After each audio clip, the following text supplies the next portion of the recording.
The 75mm Howitzer Motor Carriage M8 was a self-propelled artillery vehicle used by the United States during World War II.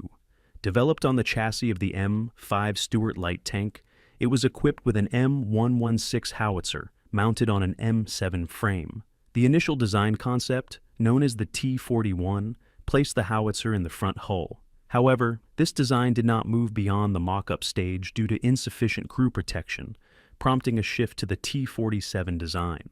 The T47 prototype was based on the newly introduced M5 Stuart chassis and was designated the 75mm Howitzer Motor Carriage T17E1, featuring a larger open-top turret in place of the standard M5 turret. Following the production of a mock-up, the T47 was approved and entered production as the 75mm Howitzer Motor Carriage M8. Similar to the M5, the M8 had a four-man crew comprising the commander, gunner, driver, and assistant driver, a loader. In combat, the commander operated the anti-aircraft machine gun while directing the crew.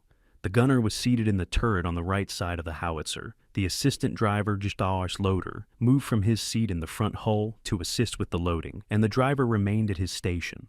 Due to the larger turret, the M8 required modifications to the driver's compartment, resulting in the removal of the top hatches found on the M5. These hatches had allowed both crew access and enhanced visibility when raised. In the M8, they were replaced by smaller hinge plates on the glosses, which could be rotated upward for visibility or closed for protection.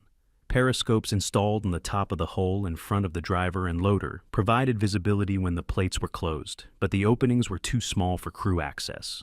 As a result, crew members had to enter the vehicle through the open-top turret. In November 1944, the M8 was officially named General Scott, after General Winfield Scott. By the end of 1944, production was phased out in favor of the M4A3, equipped with the M101 howitzer, which offered superior armor, firepower, and mobility, though it was not as fast. The M8, based on the light tank M5, itself derived from the M3 Stuart, had relatively thin armor. The lower hull armor thickness ranged from 25mm on the sides to 44mm on the front and 25mm on the rear.